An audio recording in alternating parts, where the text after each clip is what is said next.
vous ici, papa, maman,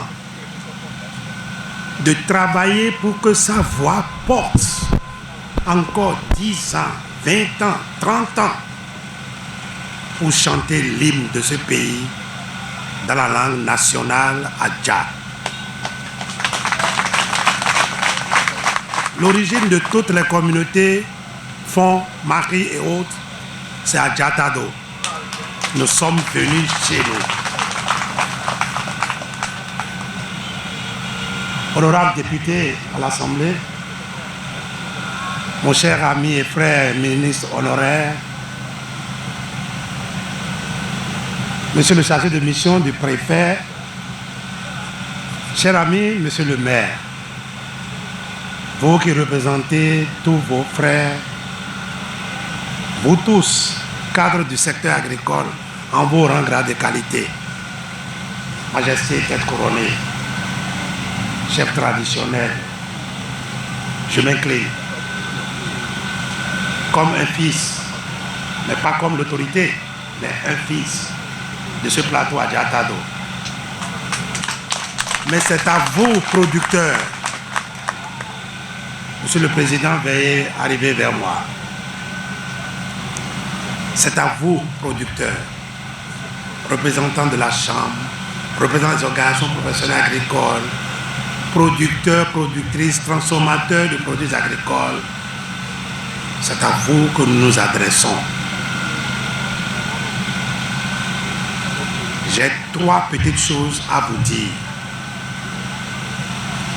La première, s'il est vrai que la base de l'économie de notre pays, c'est l'agriculture, depuis les indépendances, tous les régimes qui se sont succédés à la magistrature suprême, tous les hommes qui ont été présidents de cette république ont tenté de donner un poids à l'agriculture.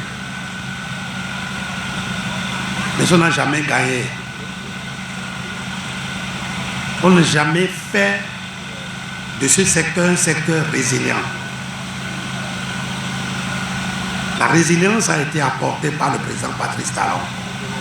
De quelle manière? D'abord, pur produit du secteur agricole, secteur qu'il a vu grandir, qu'il connaît parfaitement, en voulant aller s'essayer à cette élection présidentielle, son programme d'action a en grande partie été basé sur le secteur agricole. Les hommes doivent manger, mais pas que manger. Ceux qui s'occupent de l'agriculture doivent avoir du numéraire, de l'argent pour s'occuper des autres besoins. Il a si bien martelé que, à sa prise de pouvoir, il a mis 18 mois pour qu'un laboratoire travaille, prépare les réformes, les plans d'action et sorte des programmes structurés. Je m'en souviens comme si c'était hier. Chaque semaine, nous devions plancher 1 ou 2 fois devant cette autorité. Il a mis 1 an et demi pour asseoir toute la machine préparée et dire maintenant nous y allons. En même temps qu'il sait ce qu'il veut faire, on a défini les moyens qu'il faut. Et c'est ça la méthode Talon. Avant, on cherchait l'argent pour développer les choses. Ici, il faut asseoir d'abord l'idée, asseoir le mode opératoire, le mode de gestion, trouver tout ce qui est incorrect dans nos comportements avant d'aller maintenant dire les moyens dont nous avons besoin, les voici, et puis lorsque c'est mis en œuvre, le programme se déroule. C'est ça. Et il a fait, il a réussi. Il a réussi en essayant de donner à chaque région le potentiel dont chaque région regorge pour que l'agriculture globalement se développe et que les gens dans leur entité se sentent à l'aise à produire ce dont ils ont besoin, ce dont leur population a besoin. C'est la méthode Talon. Nous venons ici d'écouter un bilan pour le département de Koufo. Le même exercice a été déjà fait pour le Mono. Mais quand nous mettons ensemble tout ce qui est fait dans le Mono et Koufo, jamais, depuis les indépendances, nous avons eu droit à cela. Jamais. C'est pour cela que ce génie-là, que Dieu nous a révélé, qui est en train de révéler le Bénin, nous allons simplement lui souhaiter longue vie. Et que l'énergie dont il regorge, l'intelligence qu'il y a en lui, comme un virus, il n'a qu'à contaminer beaucoup d'autres personnes. Et qu'après lui, le Bénin puisse continuer. La deuxième vérité que je veux vous dire simplement aujourd'hui, étant dans l'exécutif, je suis conscient qu'on a beaucoup fait pour les villes par rapport aux villages. On a beaucoup fait pour le milieu urbain que pour le milieu rural. Mais vous voyez un peu ce qui est dit dans le bilan de tout à l'heure, les projets qui sont en cours d'exécution pour d'abord avant tout maîtriser l'eau pour des fins agricoles, produire de la nourriture pour nos animaux, produire le poisson dont nous avons besoin, produire un certain nombre de spéculations au moment où les prix sont les plus chers afin que le paysan gagne. Ça, c'est demain ça. C'est aujourd'hui et demain. Si nous n'avons pas la chance de continuer dans la même veine, est-ce que cela nous allons gagner?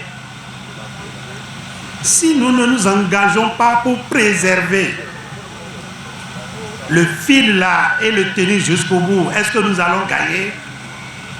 C'est pourquoi ma deuxième préoccupation de vous dire,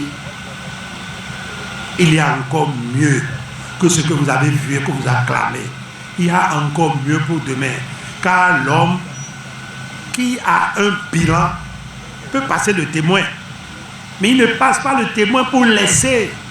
Il est là, dans l'ombre, pour aider qu'il y ait continuité.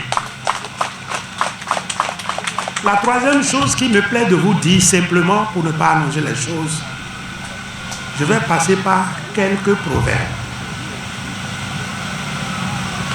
Il n'est pas exclu d'offrir du sel à un khla. On sait bien que le khla produit du sel, mais on lui offre le sel.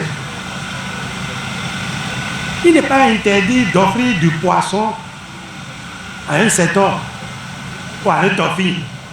Et pourtant, il est dans l'eau tous les jours, il pêche du poisson et on lui offre encore du poisson.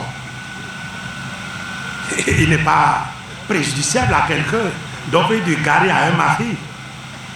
On sait que la capitale du gari est là, mais on lui a fait du sorti, on lui a donné. Qu'est-ce que ça veut dire? On sait très bien que vous en avez, mais notre peu là, on va apporter. Le peu que nous apportons, c'est quoi? Nous, agriculteurs, fils d'agriculteurs, la population rurale chez nous au Bénin, ça fait au moins 65%, voire 70%. Si nous décidons, qu'est-ce qui va nous arrêter? Rien. Si le peuple agricole, le peuple de nos villages de campagne décide que c'est là où on veut aller, tout le monde doit suivre. Donc le rang là, c'est chez nous. C'est pourquoi je réunis ici les enfants du Koufo qui travaillent ou non dans le Koufo et ceux qui sont venus travailler aussi dans le Koufo, de rester ensemble avec les producteurs, les transformateurs, pour que nous gagnions le pari. Nous gagnons sainement le pari. Mais l'autre vérité qu'il faut que je vous révèle et que vous savez très bien, l'ingéniosité du chef de l'État de constituer une majorité présidentielle avec plusieurs partis politiques, dont les plus importants c'est l'Union progressiste, le BR, Moël Bénet et la présidente Renaissance nationale, tout ceci dans un ensemble cohérent. Ils ont décidé de choisir un fils de ce terroir. Est-ce que vous me regardez bien? Un fils de ce terroir. Quand nous interrogeons l'histoire, et plaise au ciel, ce que nous voulons là se réalisera en avril. Ce sera la première fois que dans le Mono-Koufo, on a un président de la République. Alors ici, là, je ne vous demanderai rien. Faites comme vous voulez. Nous, là, on va faire. Mais vous, là, vous allez faire ce que vous pouvez. Et nous allons voir. C'est vrai que ça va marcher. Mais ça va marcher de quelle façon? Nous voulons que vous donnez toute la légitimité à ce futur président. Et que ses frères ont voté 100%, point barre, on n'en parle plus. Je dis bien 100%. On peut faire n'importe quelle pagaille ailleurs. Ici, là, il n'y a pas de place pour la pagaille. C'est ce que je suis venu vous demander, de manière précise et forte. Nous n'allons laisser aucune place à la distraction. Nous allons lui donner la chance de nous commander demain. Mais on ne développe pas, on se développe. On ne développe pas, on se développe. Il faut qu'ils viennent pour qu'on se développe aussi ici. Bonne fête à vous.